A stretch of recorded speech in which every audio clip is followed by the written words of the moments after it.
안녕하세요. 꿈이 쏟아지는 책방 꿈책방입니다. 오늘은 산골소녀의 이야기를 읽어드리는 둘째 날입니다. 1981년 초등학교 5학년 때 쓴 일기를 하나씩 낭독해 드리겠습니다. 아득한 추억의 그 시절이 여러분을 초대합니다. 언제나 여러분과 함께하는 따뜻한 친구가 되고 싶습니다.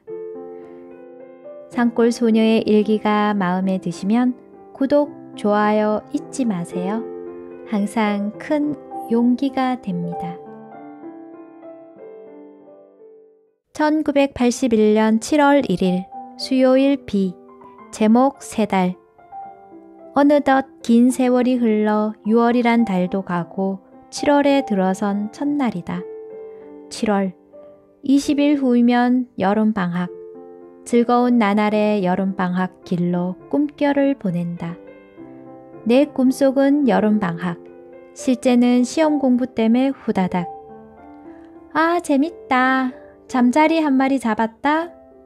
하는 미래의 이야기가 귓가에서 오물오물거렸다. 7월은 1학기의 마지막 달. 아침부터 비가 계속 왔다. 아침에 우산을 안 가져가서 비를 맞아야만 했다. 친구 금하의 오빠는 우산이 한 개 남는데에도 좀 빌려달라고 사정했지만 헛일이었다. 옷만 듬뿍 젖었다. 1981년 7월 2일 목요일 비 제목 겁장이 시간을 마치고 집으로 오려는 참이었다. 소낙비가 쫙쫙 쏟아졌다. 어느새 번개가 번쩍거리고 천둥이 콱광 하고 시끄럽게 떠들었다. 번개가 치자 모두 우산을 꺼버리고 비를 듬뿍 맞아 옷에 물이 주르륵 주르륵 흘러내렸다. 엄마의 약심부름 때문에 집에 꼭 가려고 했으나 원칸 날이 심해지자 불안하여 언니네 집에 갔다. 물은 옷 사이로 뚝뚝 떨어지고 비는 더욱 퍼부었다. 우리 동네에 있는 아이들 모두가 언니 집에 가라고 하면서 헤어졌다. 내가 천천히 걸어가니까 모두가 걱정해주면서 빨리 뛰어가라고 소리쳤다. 이때 그 고마움이 마음속에서 싹 텄다. 학교에 갔다가 집으로 돌아갈 때 우산도 없는데 비가 오면 참 난감합니다. 우산이 있어도 번개 때문에 벼락을 맞을까봐 우산을 켤 수가 없으니 더 난감했습니다. 십리가 넘는 산길을 걸어가면서 온몸으로 비를 맞아야 하기 때문입니다. 옷이 젖고 몸이 젖는 것은 괜찮은데 책보자기에 싼 책이 홀랑 젖어버리는 것이 가장 큰 문제였습니다. 가방을 멜 때도 마찬가지였지요. 저는 다행히 언니 집이 학교 근처에 있어서 들려서 잠을 자고 다음날 학교로 가면 되지만 친구들은 모두 집으로 가야 했습니다. 함께 비를 맞고 집으로 같이 가지 않는 나 자신을 겁장이라고 생각했던 걸 보면 십리가 넘는 길을 갈 친구들이 많이 안타까웠던 모양입니다. 서로를 생각해주는 마음이 따뜻하게 전해옵니다. 1981년 7월 3일 금요일 비 제목 괴로움. 아, 괴롭다. 시험을 쳤긴 했지만 너무나 어려웠다. 점수는 모두 알게 되었다. 너무나도 실망했다. 점수는 점수라지만 점수라고 부를 수가 없다.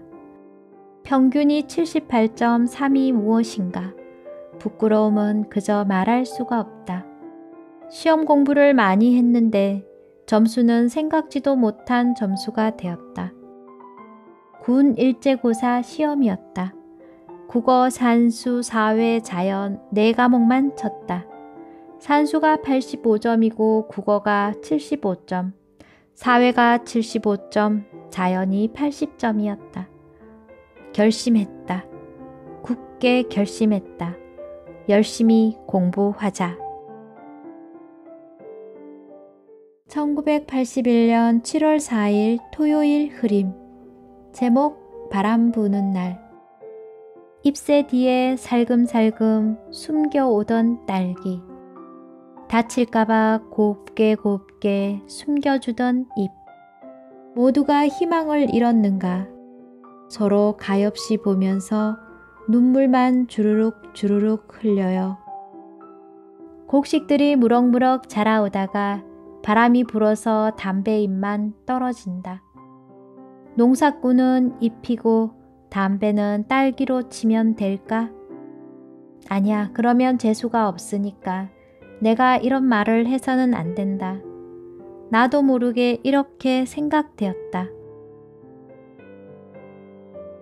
우리 동네에서는 담배와 고추가 주요 농작물이었습니다. 특히 우리 집은 주로 담배 농사를 지었지요. 농사가 잘 되어야 부모님의 얼굴에 웃음꽃이 핍니다. 담배잎이 깨끗하게 잘 자라고 흠이 없어야 담배잎이 최고의 품질로 등급을 받고 돈이 되기 때문입니다.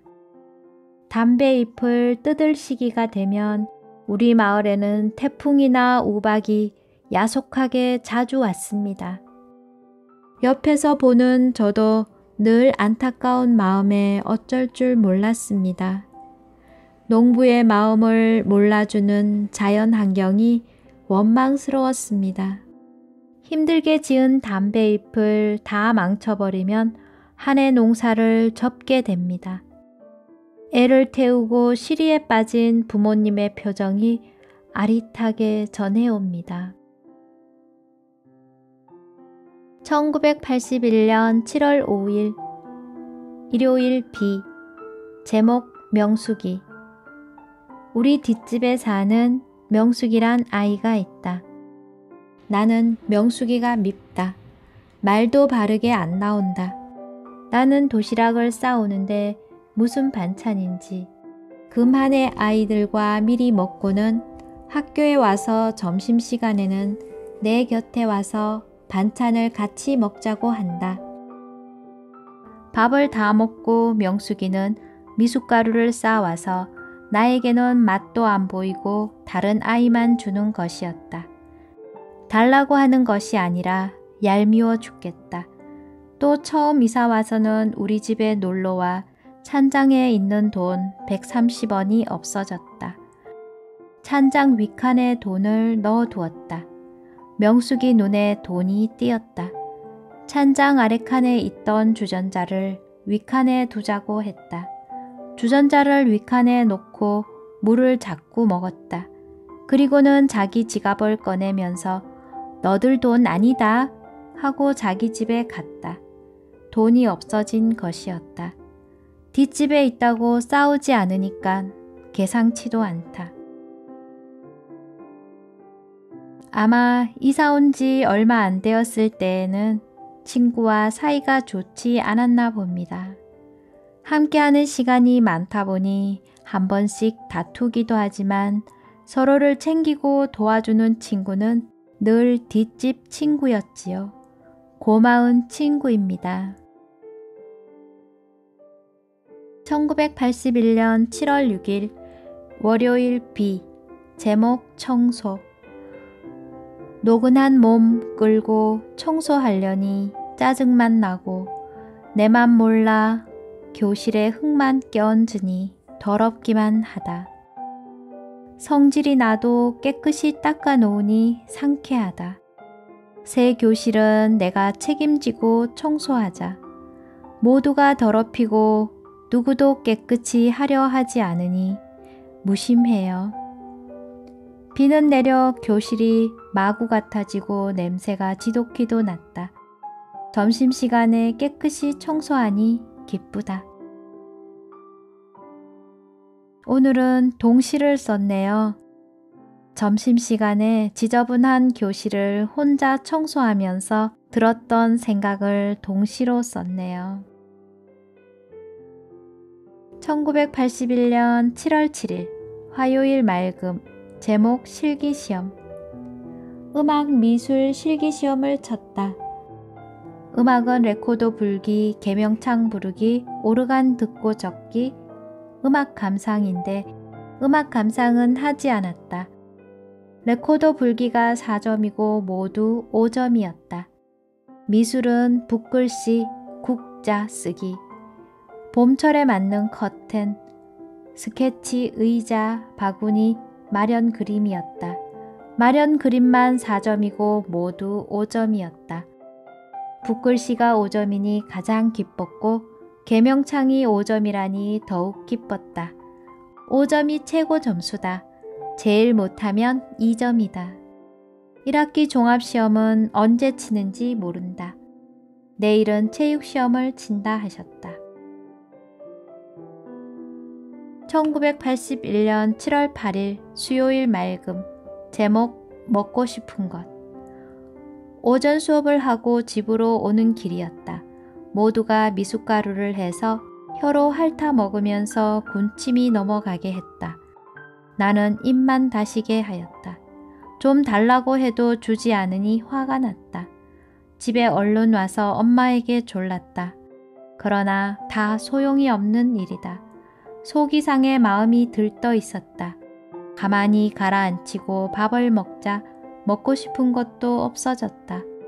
고소한 고추장에 보리밥 해먹으니 맛도 꿀맛이었다. 김이 무럭무럭 나는 떡도 모두가 지금은 밥보다 싫어졌다. 또 잘못을 뉘우치며 내가 엄마 마음을 괴롭혀 주었구나 하고 후회가 되었다. 집안 형편이 많이 어려웠답니다. 다른 집은 여름에 모두 미숫가루를 해서 먹는데 우리 집은 그럴 처지가 못 되었지요. 여름에 타먹는 미숫가루는 부러움의 대상인데 배가 고플 때 친구들이 먹으면서 나누어 주지 않으니 얼마나 먹고 싶었을까요?